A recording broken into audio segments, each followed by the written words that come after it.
Hello and welcome into the GSMC Sports Podcast brought to you by the GSMC Sports Network. I'm your host TJ Mabarty. We are coming to you live today on a Friday afternoon. Today is October 18th and we have some games to break down from last night. We are going to be starting off with some MLB playoff action as we got one of the games of the year between the Yankees and the Guardians. Unbelievable comeback efforts really on both sides of this game down the stretch. We're going to be diving into that as well as where the NLCS series stands after back-to-back dominant wins from the Dodgers these past two nights. Is the Mets season over? We'll be diving into that and more. Then we are going to be talking about the Thursday night football matchup from last night between the Denver Broncos and the New Orleans Saints.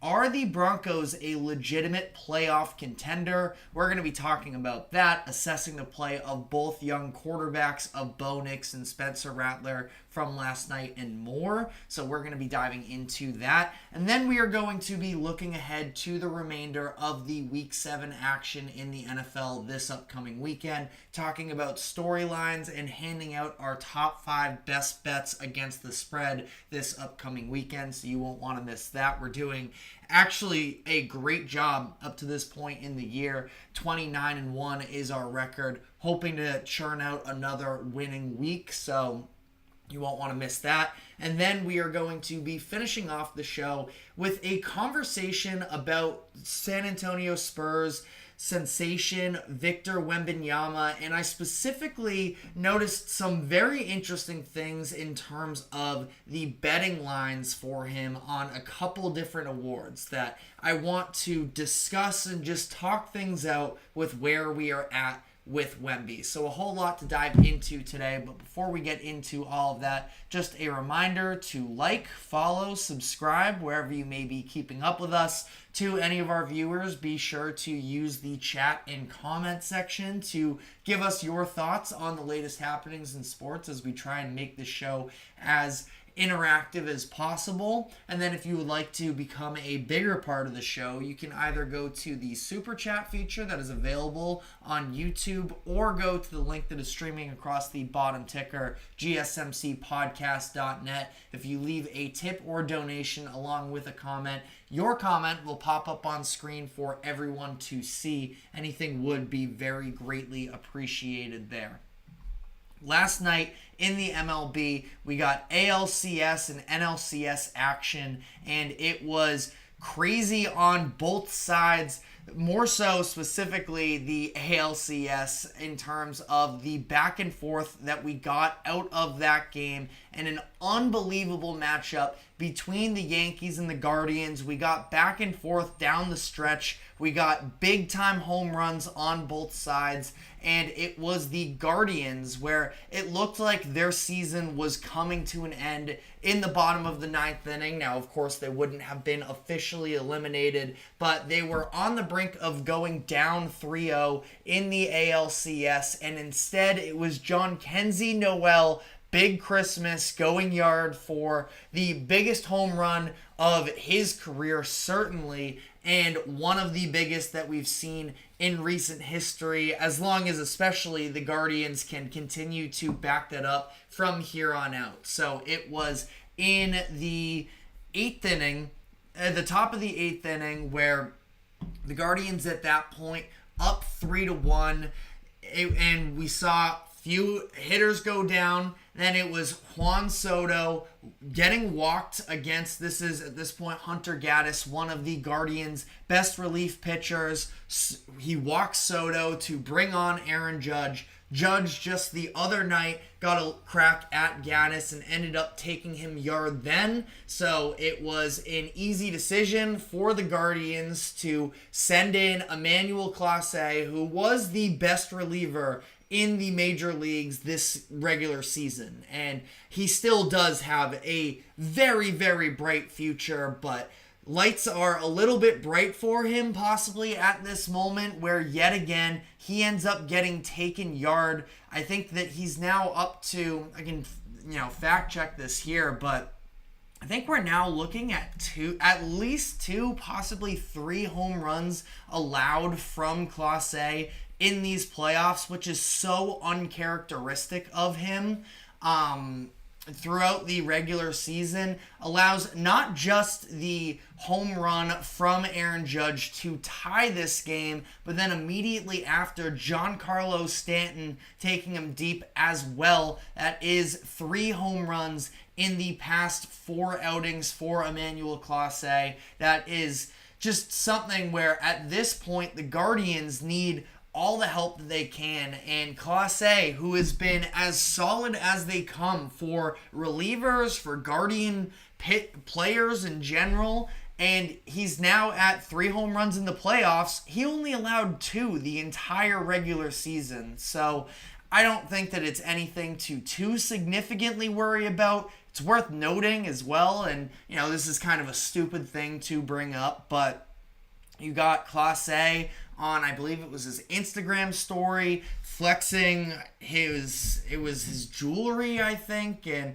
I can sort of double check on that one as well. It was his accomplishments, and he had a bunch of rings on his hand and such as well. He's got, all MLB. He's got all of these awards that, he's going on to his Instagram with to show. Kind of leads me to think, and this is, again, a little over-analyzing with social media. I don't like doing it myself, but seems like he might be a little bit rattled. Something to note, at least. I mean, again, you talk about the play on the field anyways, and that is sort of the initial concern as it is. But clearly, especially when you're in a closer, it's all about those mental games, and he seems to be losing that fight at this current moment. So that is how the Guardians end up being down in a position there. Yankees get the insurance run in the 9th inning, and ultimately, it, like I mentioned, Jhonkensy Noel, with the Guardians season seemingly up against a wall, it was Lane Thomas on second base. At the beginning of the 9th inning, or at least the bottom of, started with a double play that seemed like it was going to be detrimental at that point. Ramirez reaches on an error. Maybe there's a little crack for the Guardians to get there. Instead, Josh Naylor ends up grounding into that double play to make it no runners on, 2 outs. Seemed like it was over, but again, it was Lane Thomas doubling and then Jhonkensy Noel opening it up to send it to extra innings, and then David Fry, who has been massive for the Guardians in these playoffs, he comes up with the walk-off home run, and this is now all of a sudden a series. And it's a very interesting series at that as well, especially when you take into consideration, where things move on from here, because where the Yankees seemed like they were going to be able to pretty easily close this thing out. Instead, it's the late game dramatics, and the Guardians are now fully in this. A very interesting pitching matchup for Game 4 tonight, yet again in Cleveland. It is Luis Gil, who was a bit of a rookie sensation for the Yankees during the regular season, versus Gavin Williams. Neither one of these pitchers have pitched in the past few weeks. 2 younger players at that as well. So making in their postseason debuts these types of appearances, going to be very interesting to see how this one shakes out. Because, I mean, when you look at this from the Guardians' perspective, specifically looking at the starting pitching,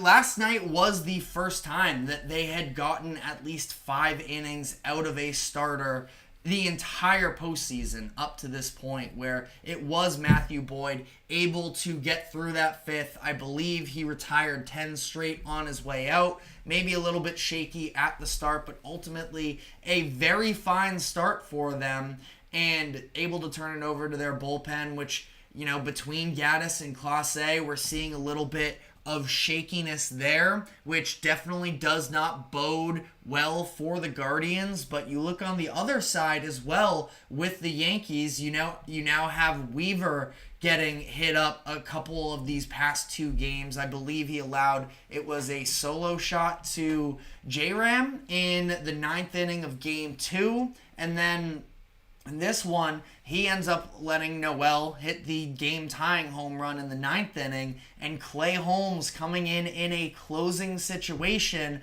Obviously, Holmes a massively talented pitcher and everything, but a lot of the storyline with the Yankees and with Holmes this season is that he had sort of started to break mentally, and he was not able to do a good enough job in that closer role to the point where they shifted him to an earlier, more of a setup guy, I suppose, out of the bullpen throughout these playoffs. He comes in the 10th.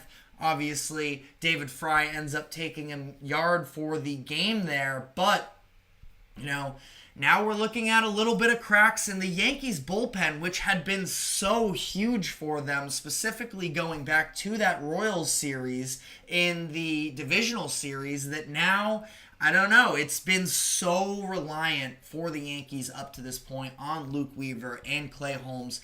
It's not like the Yankees have been, extremely high usage with a number of their other relievers. I suppose Tim Hill is in that conversation as well, where he's at least gotten some more consistent looks for the Yankees. But really, both of these bullpens bleeding a little bit. And I don't know. I don't think that it necessarily favors either team over the other. They are both very much, reliant on their bullpen as well. So now we're going into a Game 4 matchup tonight where can't totally feel great, I don't think, about either of these starting pitchers. Both of the bullpens, like I mentioned, a little bit on the rocks. Should be a fascinating matchup. Just hoping to see some good ball, ultimately, in the ALCS at this point. Because in the NLCS, it seems like it's going to be a little bit of a quick work series, as the Dodgers have won 2 games 3 and 4 in blowout fashion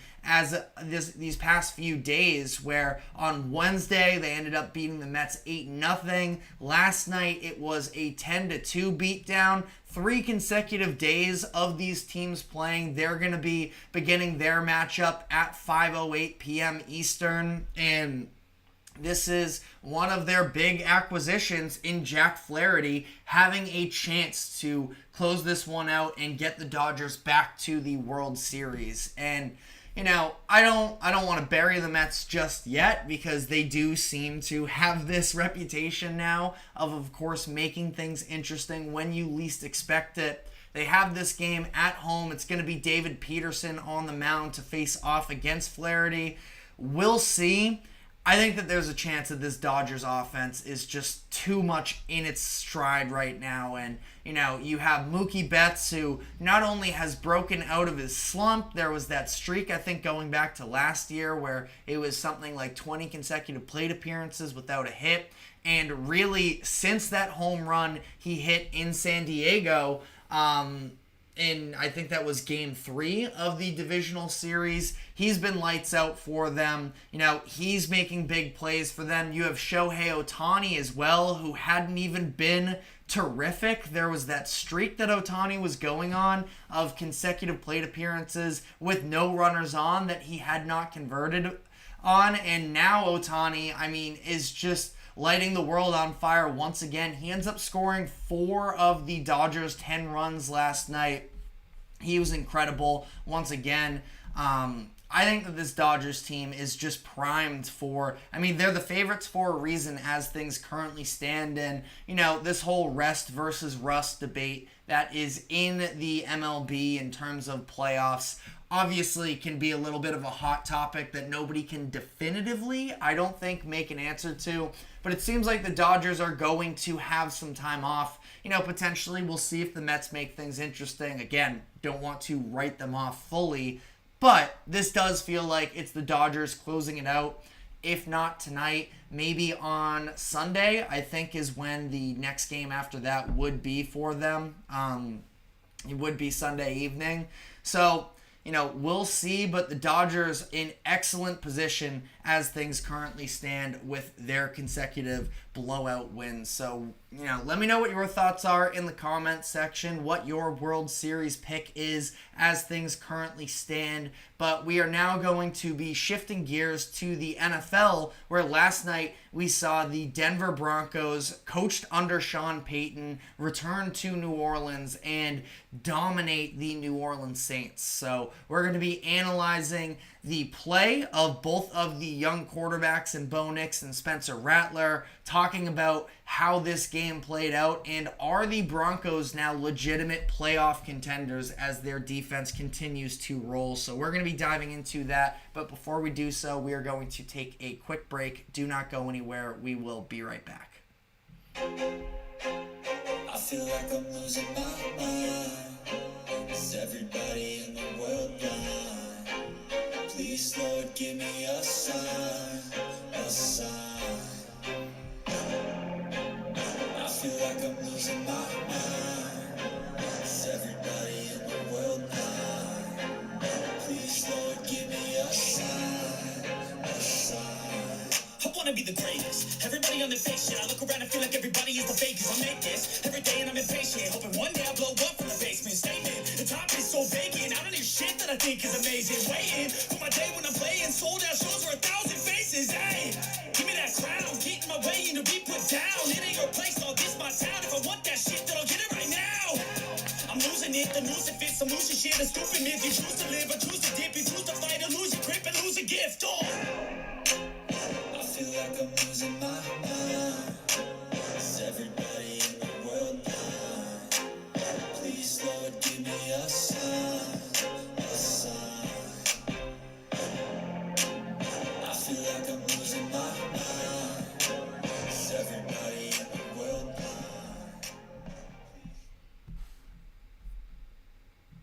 Welcome back into the GSMC Sports Podcast, as we're now going to be diving into last night's Thursday night football matchup between the Denver Broncos and the New Orleans Saints. Storyline of this game coming into it was Sean Payton making his return to New Orleans, and you saw a lot of the Saints fans in the stand. You had the SOS sign, you had paper bags at one point as well. Fans of New Orleans right now definitely not feeling great since Sean Payton left. Not that I think that it's entirely revolved around Payton, but definitely a little bit of a statement as to where the Saints are currently at. I don't think it's, full-blown directionless. I think that they have a lot of areas that they need to fill, of course. Number one being the quarterback. I know Derek Carr injured for this game as well. Spencer Rattler stepping in, who really wasn't great. I don't think that he was terrible necessarily, but this was an ugly game from the quarterback position on both sides as well. And I do want to shift the focus back towards the Denver Broncos, because they ultimately are the bigger story in terms of moving forward, the impact that they have on the NFL relative to the Saints. No offense, Saints fans. I feel like you would probably agree with that. Not that the division isn't at least somewhat still in play, but the Broncos are looking like a legitimate playoff team at this point. And like I mentioned, quarterback play was ugly on both sides. Bo Nix in this game really wasn't good. He was 16 of 26, 164 passing yards, 0 touchdowns, 0 interceptions. Now, the athleticism with Bo Nix is always a given. He is able to be a threat running the ball, ultimately ran for 75. The Broncos as a whole, by the way, 225 yards on the ground. Pretty incredible there. Not something that I necessarily expected to be a huge weapon for them coming into this season, but we're starting to see Javonte Williams get a little bit more rhythm back after he had a pretty disappointing 2023 campaign. He's looking to be back on track. You have Jaleel McLaughlin as well coming in for a punch on a few of those occasions, and I really do think it's credit to that offensive line, which is one of the more underrated units in the league. That being said, though, the reason they won this game was because of the defense, as it really does continue to dominate. Allowed just 10 points to the Saints last night. You look at what the Broncos have been able to do as a whole. Only allowed more than 20 points once this season, and it was in that season opener against the Seahawks. So they seem to be cruising up to this point, and it's really been impressive the way that they have just kind of been able to capitalize on a situation here. No Pat Surtain, no problem in this game. Levi Wallace steps up and he had a pretty solid game for himself. They're able to generate pressure. They finished with 6 sacks in this game. Very impressive. I think going back now, this is a few games. I know against Tampa Bay, we saw them, I believe, with 7 sacks in that game. Just want to double check, but yes, 7 sacks against the Buccaneers. They followed that game up as well against the Jets by getting home to Aaron Rodgers 5 times. So the Broncos just continue to send pressure and get home. And you have to credit Vance Joseph for the job that he has done on that side of the ball to be able to take what was a solid defense coming into the year. I don't mean to downplay the talent that they have on that roster, Zach Allen and John Franklin Myers, but certainly outside of Pat Surtain, not like it's a ton of, A-list defensive players, and yet that's how they're playing up to this point in the year. And it's been incredibly impressive, especially considering the fact they, I think coming into this year, their best linebacker, Alex Singleton, he's been on IR for them, and they have all of these different players stepping up for them. Talked about this in the preview yesterday, but Nick Bonito is somebody that I wasn't even really aware of all that much until I went back and watched the Chargers game from last week, and just in general looking at what he's been able to do so far this season. He's been a real difference maker for this Broncos defense as well, and it's something that I think that they can continue to lean on moving forward. I see no reason why this would really go away from them all of a sudden. Now, I think that there are still very clear limitations on offense. Like I mentioned, Bo Nix. The best thing you can say about him right now is that he is playing by making less mistakes. Now, he's definitely not flawless. We saw him last week with an interception against the Chargers. In this game, did a better job of protecting the football, which is kind of just what the Broncos need out of him at this point. I know that Sean Payton, offensive mastermind, he saw so much in Bo Nix coming into this season. Or, really going back to the draft, but then coming into this year, the thought that he could be the one to operate for them. I'm not ruling him out by any means that, he can still be a fine quarterback in the NFL. I have my doubts, but I'm not, ready to write anybody off 6 weeks into or I guess now at this point it would be 7 weeks into a season, and, he's played all right football for them. But, he has the 5 turnovers to his name. He has, I think, probably limited upside, which is where I get so sketched out about, is he a franchise quarterback? He can be somebody that's good enough right now at the position to lead the Broncos to wins as long as he sort of plays within the system. And it's not like he's necessarily benefiting from a loaded offense as well around him. You look at the receivers that he has. Also, by the way, side note, so weird Courtland Sutton getting 0 targets last night, just for fantasy football owners out there who decided to start Courtland Sutton. I'm sorry for you. I thought that, he would have at least gotten a look, but that was not the case. Now, Bennett, I guess a little bit of a side benefit is that, it wasn't Courtland Sutton, but, somebody was out there making plays, and it was Troy Franklin, who a lot of people had it seemed like I was reading reports that, there were a lot of doubters in Troy Franklin, that there were some members within the Broncos organization that felt like they had maybe made a mistake prioritizing keeping Troy Franklin over Tim Patrick, who Patrick they ended up releasing. He signed with the Lions. He's having, a pretty solid season over there in Detroit. But Troy Franklin, it makes sense that he and Bo Nix have this repertoire going back to college, and they're able to build off of it. Now, I still don't know. I don't think that Franklin is a true number 1 threat, but the speed is very clear with him as well, and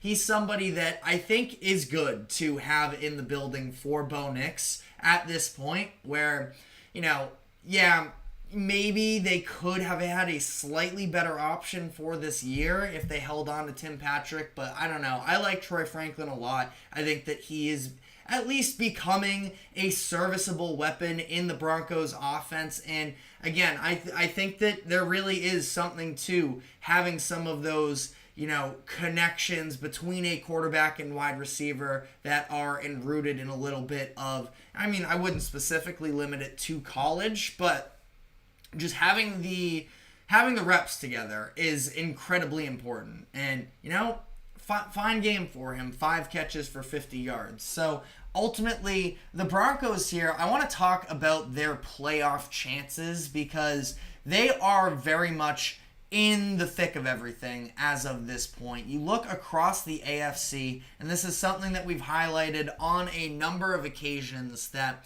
I think for the most part right now, when you look at the hierarchy of the AFC, I think it's the 4 pretty clear division winners. The Chiefs, the Texans, the Ravens, and the Bills. I think that those are the 4 teams that, they do currently lead their divisions, and I think it's going to remain that way.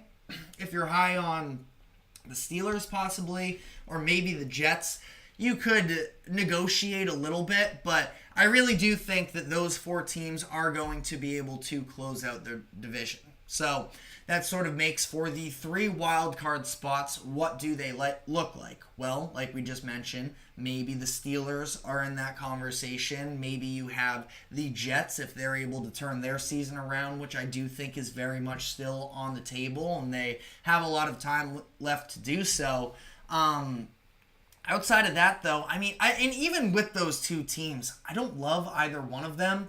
I can't imagine that I would be picking the Steelers or the Jets to win a playoff game, especially if they're on the road against any of these other teams that, I think it's very much open for them. And the Broncos now sitting at 4-3 feel like they have a little bit of the upper hand, considering the fact that nobody else has truly separated themselves.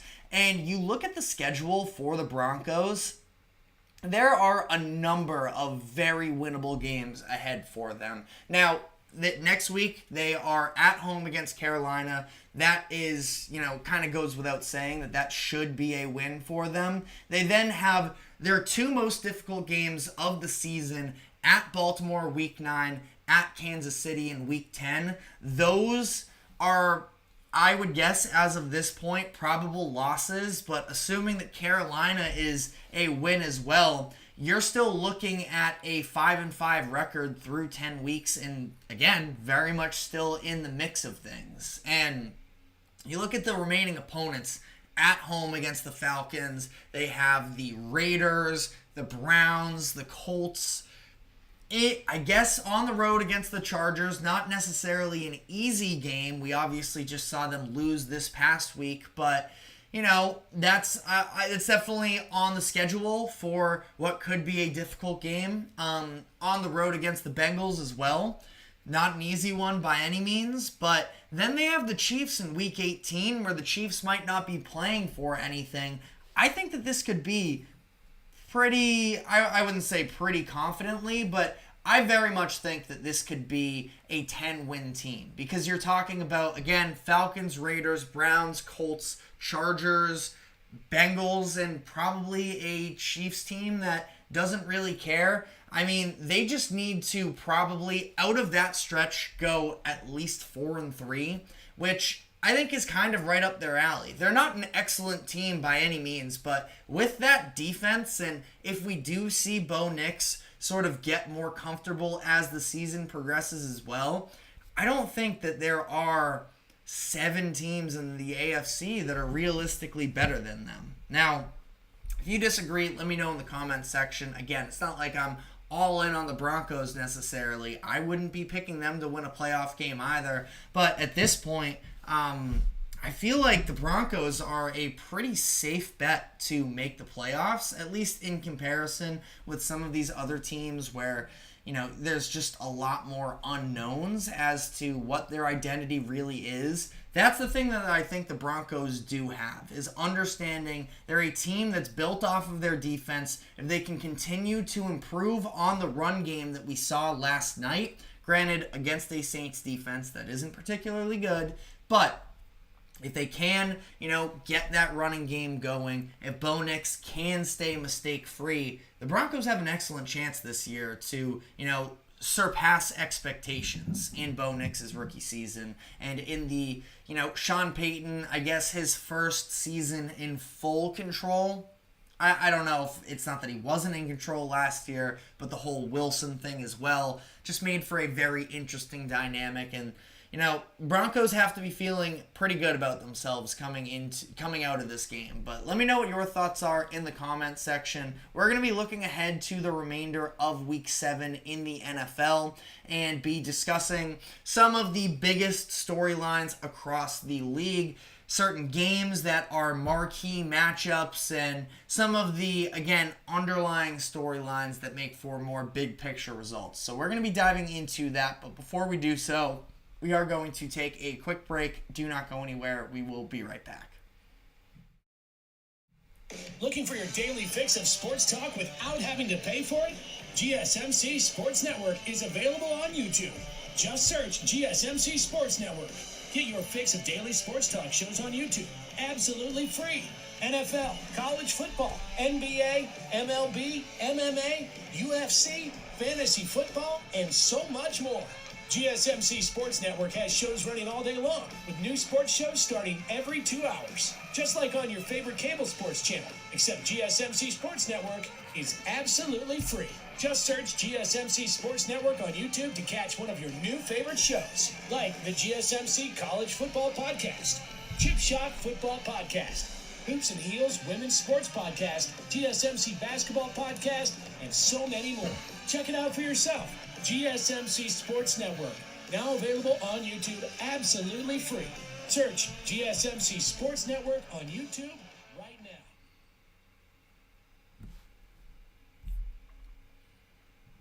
Welcome back into the GSMC Sports Podcast, as we are now going to be looking at some of the storylines in the NFL for the upcoming weekend slate. We are entering Week 7, getting close to that halfway through the season mark, at least worth noting there. And I want to talk about some of these storylines with this weekend in particular and how that sort of has a ripple effect on the remainder of the season. So a couple incredible games this upcoming weekend, highlighted by the Super Bowl rematch, is probably the storyline that plays the most. The Chiefs on the road against the 49ers. Both of these teams pretty well rested. You had the Chiefs coming off of a bye week. 49ers, not a bye week, but a little bit of an extra long week, as they played Thursday Night Football in Week 6, so they had that entire week off as well. Both of these teams probably coming in pretty well rested and pretty sharp. I think it's going to be obviously a Super Bowl rematch between the two teams that are probably still the favorites in their respective conference at this point. And I think it's going to be fascinating to see how this all shakes out. You have the 49ers, who are getting all of their skill position players back. Still no Christian McCaffrey for this week, but they've been kind of clicking these past couple weeks. The Chiefs, on the other hand, have lost some of their key skill position players in Isaiah Pacheco and Rashee Rice. And last week, or 2 weeks ago now, in their last game, they didn't really seem to feel that impact whatsoever. We got a big Travis Kelce game. The running game with Kareem Hunt was still very effective. So both of these teams, I think, firing very well. You can make an argument that each of them right now are in those top 5 teams in the NFL. And again, probably the favorites in their respective conferences. So will be very interesting to see how this one shakes out. And in terms of who needs this game more, ultimately, the 49ers need it in terms of divisional positioning, and that's ultimately what I think gives the 49ers a little bit of that extra mental edge. There is still the media storylines as well about the Chiefs. Can they win convincingly? Can they do it against, higher level competition? Can answer some of those questions. I personally feel like the Chiefs have kind of already done so, but there are still a lot of doubters based off of what has been a pretty weird, close, contested Chiefs start to the year. So that game, stocked with storylines in that one, but they're certainly not the only one. The Houston Texans against the Green Bay Packers. I think the Packers are a team that we highlighted earlier in the week that I think they might really be emerging as the favorite in the NFC. Now, not to surpass the 49ers just yet, but I think that they're on that level. I think they're extremely complete on both sides of the ball. I guess there's a little bit of a weakness at the line of scrimmage, probably, a situation there where they're going to be tested from Houston's defense, which has been playing very well up to this point in the season. You have a matchup between CJ Stroud and Jordan Love that should be a fascinating one in terms of these next generation quarterbacks, but the Packers, I think this is a game where if they are able to convincingly win, they are going to be making all of the headlines next week when we come back on the show next week. And, you look across network television, I feel like there's going to be a lot of people on the Packers if they do end up winning this game. Like we mentioned earlier this week, we went in depth with the Packers that I do think that they are in consideration for being the team to beat in the NFC. Might have placed a little bit of a wager on the Packers to win the Super Bowl at plus 1,800. So this is a huge spot for them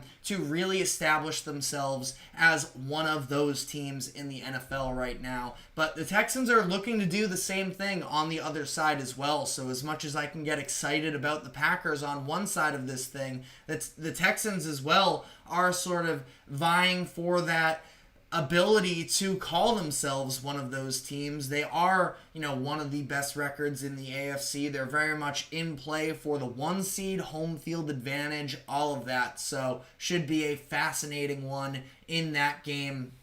Another one of those top matchups as well is the Lions versus the Vikings.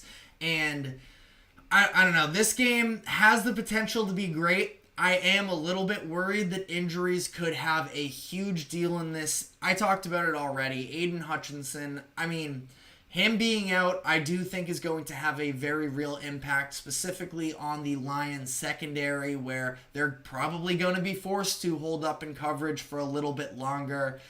Still, they've had their highs and lows up to this point in the year, and I do believe in the overall vision with the Lions, but there is a very real scenario that this secondary, they don't have a ton of experience alongside one another, and now that the ultimate game wrecker up front is gone for them, I think they're going to be under a little bit more of the microscope. Vikings getting Aaron Jones back in this game as well, which I've talked about multiple times on this show as well, that Aaron Jones is the underrated X factor to the way that this offense operates and the job that they're able to do. So I think that that's a big difference maker as well for the Vikings. We're not making any picks on this game, but when you talk about the overall hierarchy, especially with that NFC North, it's the NFC as a whole at this point. All 10 NFC North teams were in my top 10 yesterday when we did our power rankings, but this is where we can see one of these teams potentially start to separate, so should be a really interesting one to keep an eye on over there. Some other teams that I want to highlight as well. We'll stick in the NFC for now. The Seattle Seahawks, they this week are going on the road to Atlanta. The Seahawks are on a little bit of fraud watch, and could this be the game for them to sort of clear their name? They're 3-3 up to this point, so they're very much still in the mix of everything. But when you look at their resume of wins, it has not been very impressive as of right now. 2 of the 3 quarterbacks that they faced are no longer the starting quarterbacks of their respective teams now, just a few weeks later. They also beat Bo Nix in his first career game. Bo Nix, also not exactly a stellar quarterback as well. So this is a game for the Seahawks where their defense needs to get right, I think, is one of the biggest thing, and a lot of that does have to do with injuries, but at this point in the season, everybody is dealing with injuries, and Mike McDonald, he came here to change the defense, and I think that he is on great pace to do so, but this is where they sort of need to be able to step up. I've talked about it in the past. I think that Kirk Cousins is a very much different quarterback as of this point in his career when he is under pressure. So can Seattle manufacture that pressure up front will be a huge key to keep in mind with this game. And again, just in general for the Seahawks, if they end up losing this game, it's not the end of the world. They're very much still alive for making the playoffs, but this is where I think that they're very much due for this season to not spiral out of control for them. Atlanta is a talented but not stellar defense. This would be a good win for the Seahawks against a team that is very much also in the playoff hunt and a division hunt in the Falcons, that I think a Seattle win in this situation would go a very long way. They are currently 3-point underdogs in it at Mercedes-Benz Stadium. So we'll see about that one. And really, I think one of the most important storylines in terms of the long-term picture with the NFL this upcoming season is the Cincinnati Bengals facing off against the Cleveland Browns. They're on the road. They're 5.5-point favorites against Cleveland, which, in theory, in a divisional game, I really don't love. I still don't love the line as a whole. But, this is a situation where it's pretty much must win for the Bengals, where they got out to this 0-3 start, this 1-4 start, and it was really slow out of the gates. But, they pick up a win last week against the Giants on Sunday Night Football, and they were able to, have their defense finally step up. Now, a lot of that has to do with the Giants' offense on the other side, of course, but I do feel like the defense can at least continue to build on this momentum. They have a game this upcoming week against a Browns offense which has failed to get anything going on the other side there. And the Bengals, they have to start to make a push here because, at this point, it's more than just win the games you're supposed to win. It is starting to really establish yourselves, pass all of the eye tests as well along the way. Last week, I don't worry too significantly about the fact that their offense was a little bit lackluster against the Giants. I think it's far more about their defense looking good. That is the key to success. I still don't have concerns with Cincinnati's offense. Would like to see maybe a little bit more of a rushing attack, but I think that Chase Brown has sort of become the go-to guy in that Cincinnati backfield, and that's something to continue to monitor there. But this game against the Browns, again, in terms of a Week 7 matchup, about as must-win as you can possibly have, and I feel like the Browns could maybe keep this thing close. We are not making a pick on this game either. I think that the line is very weird for the 2-4 Bengals to be 5.5-point favorites on the road in a divisional game. But it's no excuses for the Bengals at this point. They have to come through on a week-to-week basis if they want to be able to put together this playoff run. And then final game that we're going to be discussing here, of course, is the New York Jets versus the Pittsburgh Steelers. This game is loaded with storylines. Both of these teams making, noise early on in this week, with the Jets trading for Devontae Adams, the Steelers making the decision to bench Justin Fields for Russell Wilson. Still don't think it's been officially confirmed yet that Wilson will start, but it sounds like that is going to be the case. Is that the right decision for the Steelers? I guess we'll sort of find out. I think that definitively we'll know with the Steelers. I give it a 2-week window here for Russell Wilson and this Steelers quarterbacking decision, that they play against the Jets and the Giants, both games at home in these 2 consecutive weeks, and then it's a bye week. At this point, again, you can't really coach an NFL season like this. I do think that Tomlin had a little bit of wiggle room based off of the fact that the Steelers are 4-2, but it's not like Justin Fields has been entirely convincing. He's had a lot of great moments. If you have him in fantasy football, I'm sure you're pretty upset because he's definitely been a fantasy football performer, but there are some things actually on the field that haven't looked spectacular. So, Russell Wilson, I think at this point, has a pretty short leash, and deservingly so. The Steelers were having success with Justin Fields. These next couple weeks are against some tough New York defenses, but neither one of these teams particularly elite. So this is going to be kind of make or break for Russell Wilson, the starting quarterback, period.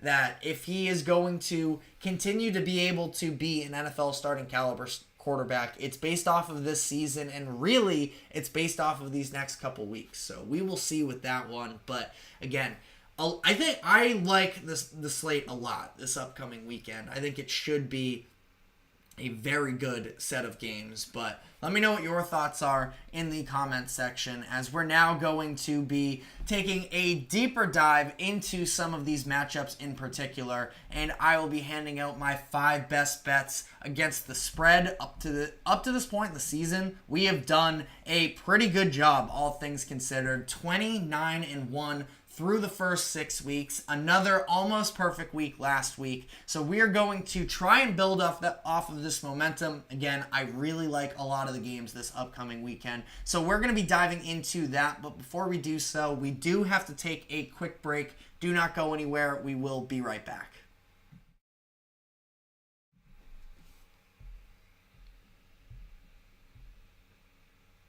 For the best and latest podcasts available anywhere, go to the podcast app on your cell phone and type in GSMC to access free content-rich podcasts on health and wellness, book reviews, sports, entertainment, relationships, social media, movies, technology, finance, and even weird news. Subscribe and download the GSMC Podcast Network's family of shows, available everywhere podcasts are found.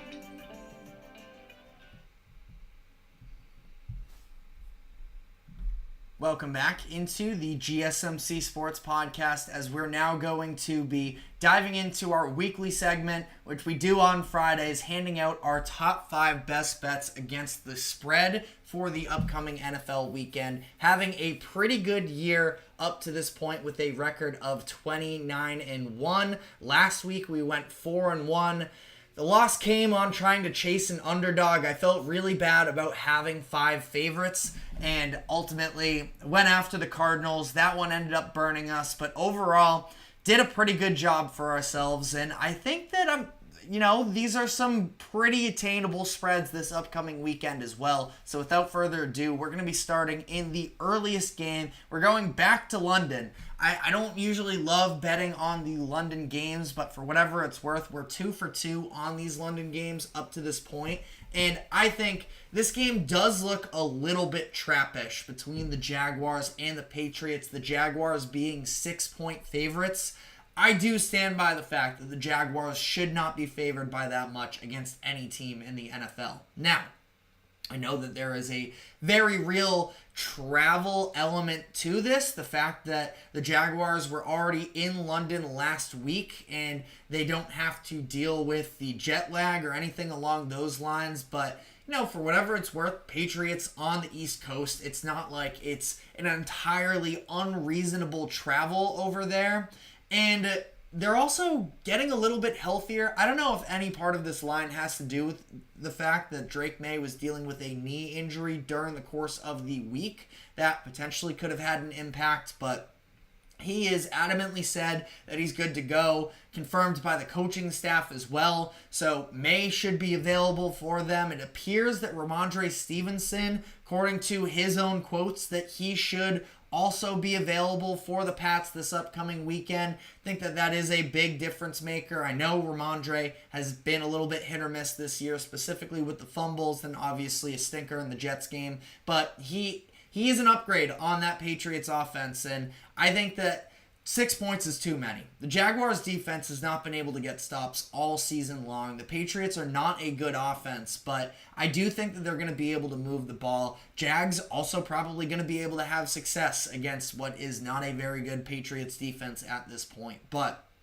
again, I think that this is not a Patriots win, but I think it's a Patriots cover. And 6 points, again, too many for me. I understand the trap potential here, but we are rocking with the Patriots as underdogs this upcoming weekend.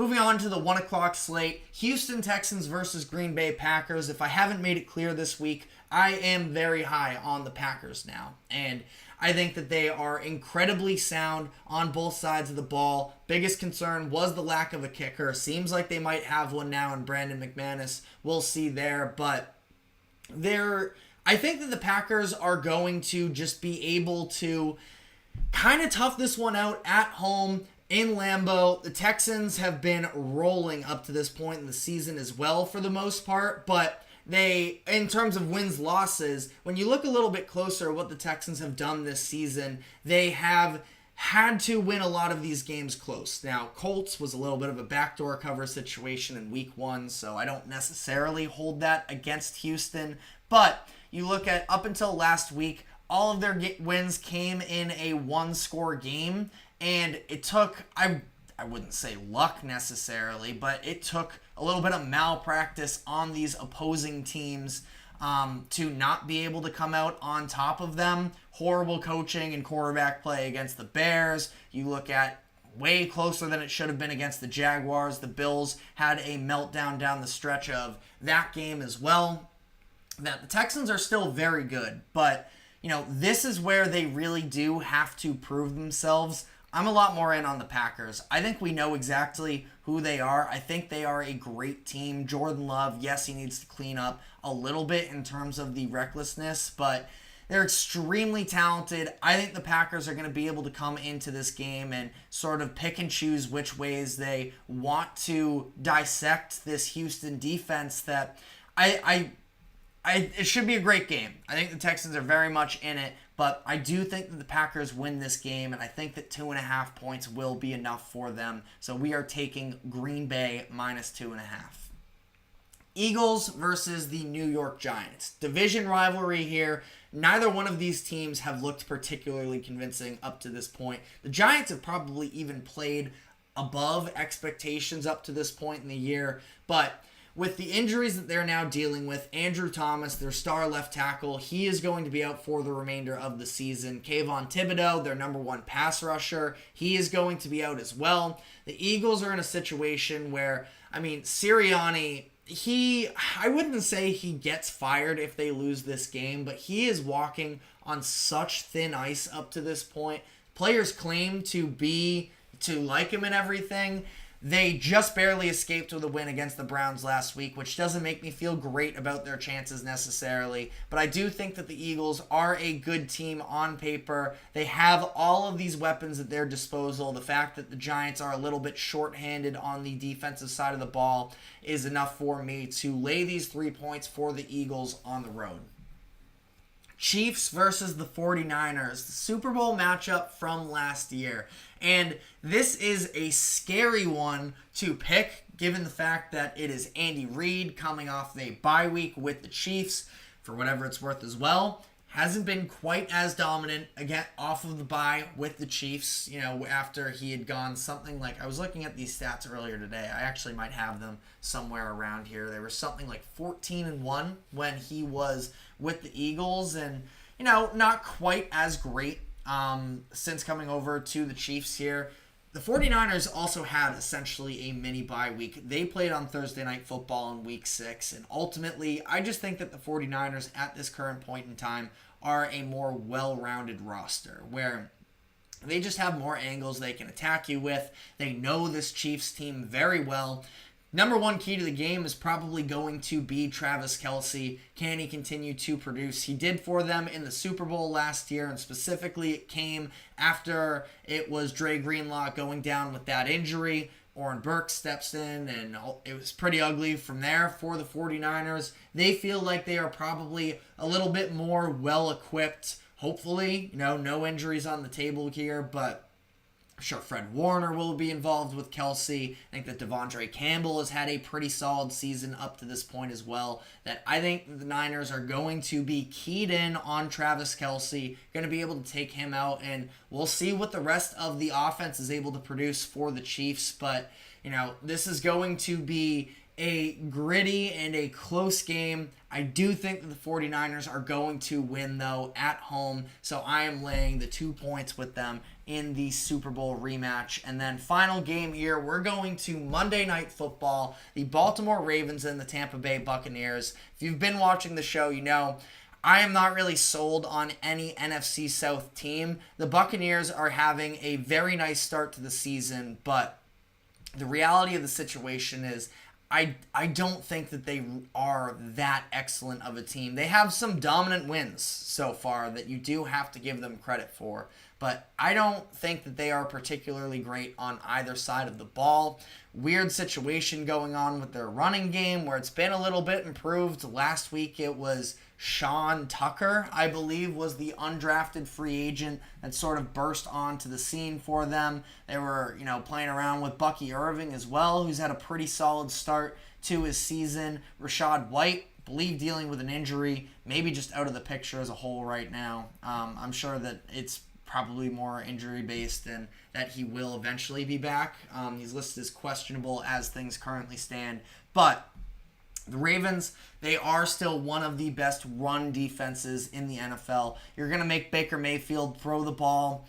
I could see 40-plus passing attempts for Baker, if not in the 50s. And the Ravens' secondary and passing defense has not been at the standard that I think it should be, and that could ultimately be a fatal flaw for Baltimore, but I think that they are just going to be able to have their way with this Tampa Bay Buccaneers defense, that they are going to establish the run early. I really don't think that the Bucs have a good enough defense to be able to shut them down. They have a number of big-name players, at least in that front seven, that I don't think it's going to be a cakewalk for them necessarily, but I see them establishing the run early, and then from there as well. Not a huge fan of the secondary for Tampa Bay either. 3.5 points. I know a lot of the time they can be a little bit scary to take you off the scent. Want to get that under a field goal. Maybe you can buy a point or two. But I'm pretty comfortable with the Ravens just straight up at 3.5. I think that they're going to be able to win this game pretty convincingly. They are rolling right now. 4 straight wins for them. You can make an argument that they should be 5-1 if it weren't for a shoe size too big for Isaiah Likely. That's not really my MO of going that route.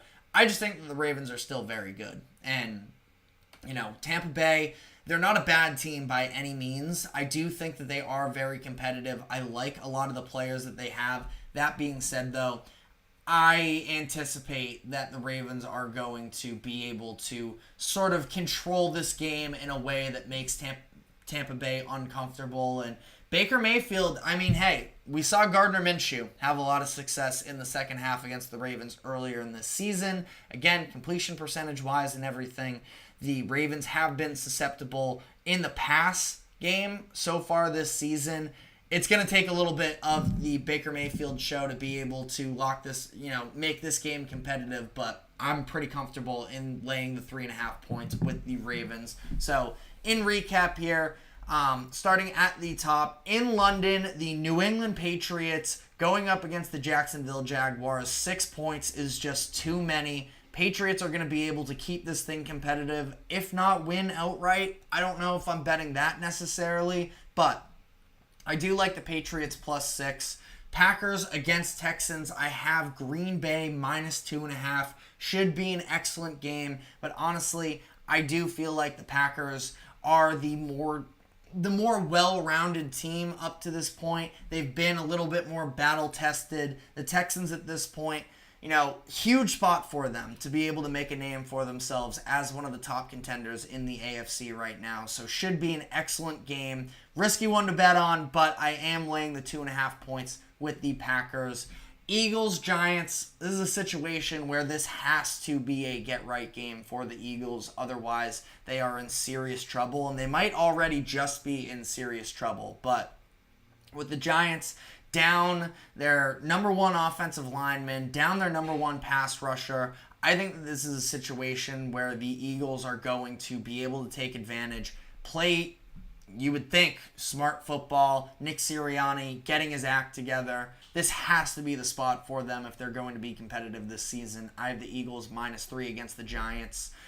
49ers versus the Chiefs, another one of these very close games. I have the 49ers avenging themselves. This feels like a game that, not that Andy Reid hasn't been, but I think that Shanahan probably has that extra little bit of motivation for this game. The 49ers are just that much more healthy. They're getting this game at home. I think that they ultimately win this game. 49ers -2. And then, of course, the Ravens -3.5 against the Buccaneers on the road for Monday Night Football. So let me know what your thoughts and your picks are for this upcoming weekend. We can maybe share some thoughts on whether or not I am on board. But we are going to be taking our final break here. And when we come back on the other side, going to be talking a little bit of NBA. We just looked at betting spreads for this upcoming weekend, and I was looking at the NBA with some of their player awards for this upcoming season, and something really stood out to me about the lines for Spurs sensation Victor Wembanyama. And I kind of wanted to just talk this thing out in terms of where are we with Wemby's career? Is this all just the prophecy fulfilling, or are we getting a little bit ahead of ourselves? So I want to dive into that and at least have the conversation there. But before we do so, we are going to take our final break of the show. Do not go anywhere. We will be right back.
Welcome back into the GSMC Sports Podcast for our final segment of the day, where I want to pivot here to the NBA.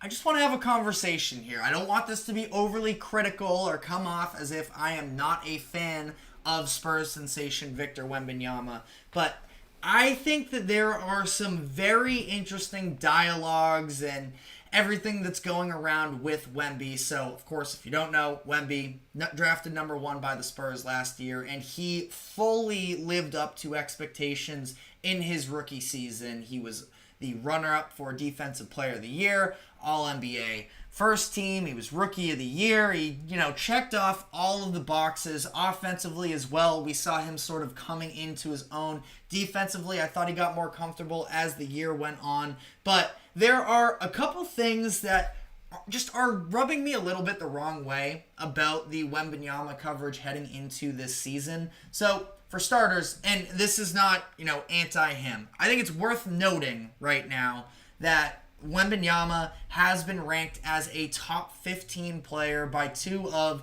the biggest NBA coverage conglomerates there are in the media, with ESPN and The Ringer both having him in, it was 11th and 15th respectively with those companies headed into this season, which I really don't have a problem with.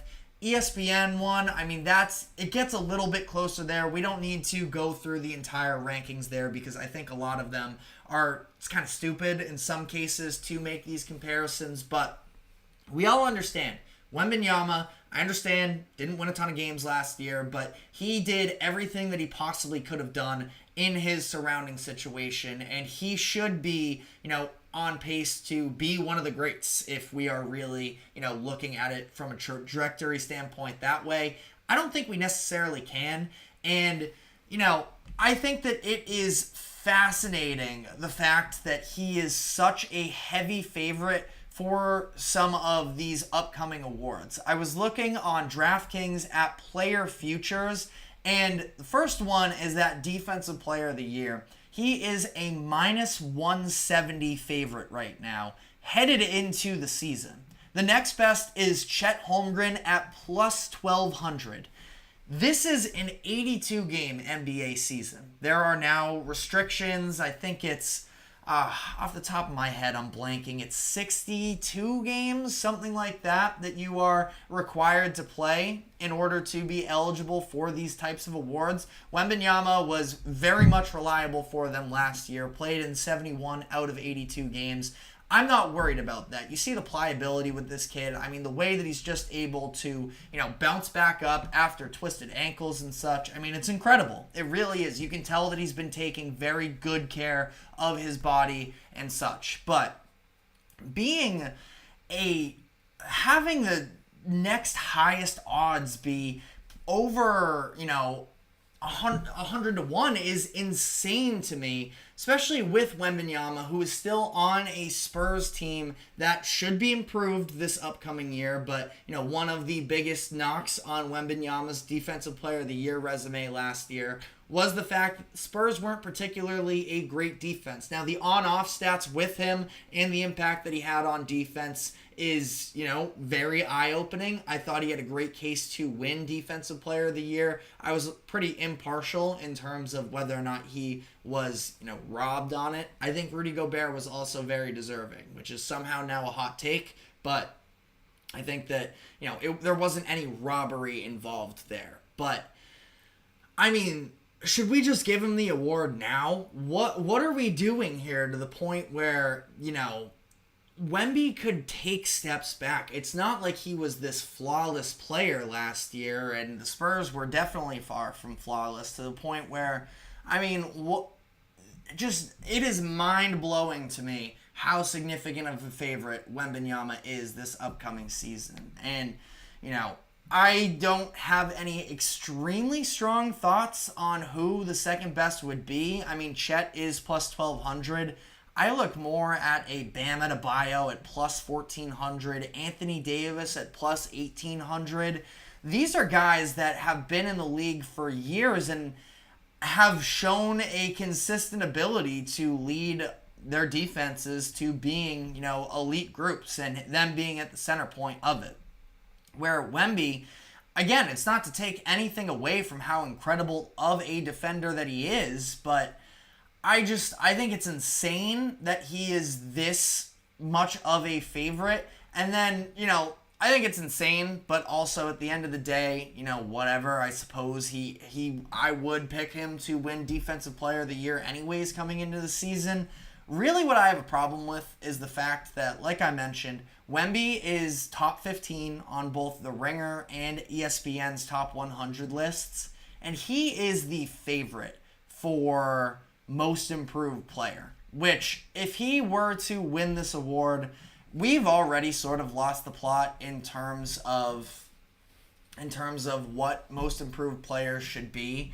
But this would be just a tragedy in terms of what it used to be. And I don't know, I'm certainly not old. I've watched the NBA in the 2010s. Like, that's what I grew up on. That's when I was watching, Danny Granger win this award and, go from somebody who was, maybe a middle-of-the-pack role player and taking on a much more significant role, starting, making big shots and everything. I think that we've gotten it right a couple of these past couple of years. Lauri Markkanen, absolutely deserving in 2023. Julius Randle, maybe that and the Brandon Ingram ones were both in terms of just changing the, environments that they were in and the looks that they got. But,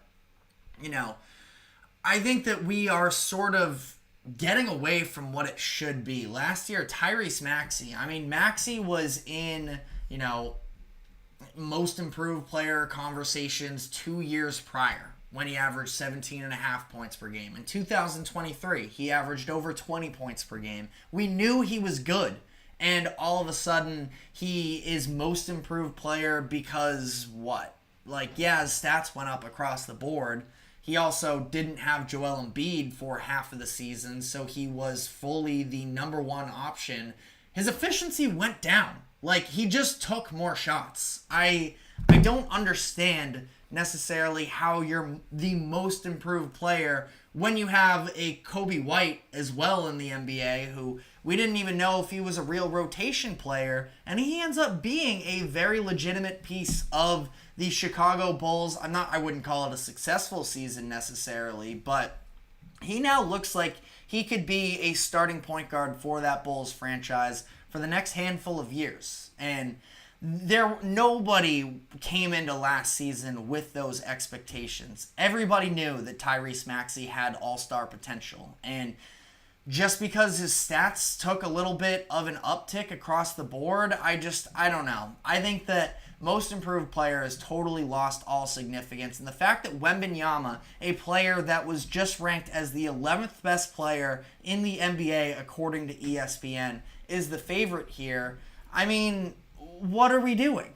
I think that it's just, I don't know. I have a real problem sometimes with NBA media. I think it is one of the shakier out of the four major sports in terms of just kind of the randomness and the narratives that get pushed and everything like that. And honestly, I think this sort of circles back to the Defensive Player of the Year award as well, is so many NBA fans felt like Wemby was robbed last year, and it's almost like, yeah, no matter what, he is going to be the Defensive Player of the Year in this season. Like, minus 170 coming into a year is just insanity to me. And I love Wemby. I really do. I enjoy watching him play and everything. Like, I think that he has the potential to be the best player in the league. I am fully on board with the process there. But I just feel like we have gotten to such a bad point with, some of these awards and with these, it kind of feels like charity at some point where,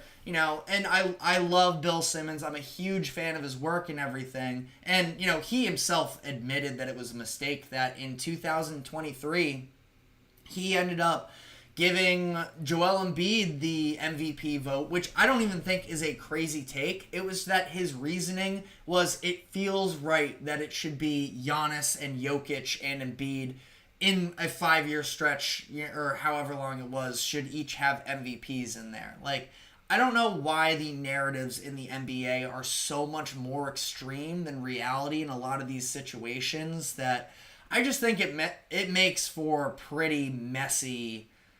I think that more casual fans, and I love the NBA. I'm all into the NBA, but, I have people in my life that are not a fan of the league because of some of the nonsense that goes on around the edges, and I think it's for stuff like this, where, a lot of these awards seemingly have less meaning behind them to some degree, and I don't know. At this point, maybe I'm just guy yelling at clouds here, but let me know what your thoughts are in the comments section. Should Wembanyama, really, where I want to start is, should Wembanyama be in consideration for most improved player of the year? What does he have to do in order to win it? At this point, I mean, he basically was a walking double-double last year. He was a walking double-double last year that led the NBA in blocks per game. I don't know how much more improved he could be from there, but let me know what your thoughts are. Overall, where are you at with Wembanyama and the Spurs, who I think are probably still going to be one of the bottom teams in the Western Conference. As much as Wemby's great, was a huge fan of them adding Chris Paul. I really like Stephon Castle. I think they have some young pieces as well, and Devin Vassell, and we'll see about Keldon Johnson if he can ever turn it around. I think that he can. I don't think that last year was a good representation of what he is ultimately in the NBA. But again, let me know what your thoughts are in the comments section, as that is all the time we have for today. Thank you very much for tuning into the GSMC Sports Podcast. Thank you to the GSMC Sports Network for allowing us to host this show. Remember to like, follow, subscribe wherever you may be keeping up with us. Be sure to check us out on social media for more exclusive short content. And we will be back on Monday afternoon, same time as always at 2 o'clock p.m. Eastern. Have a great weekend. Take care.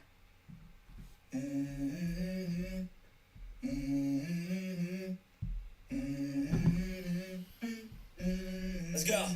I wake up to a little bit of drool. bad day. Yeah, I'm tired of shit and the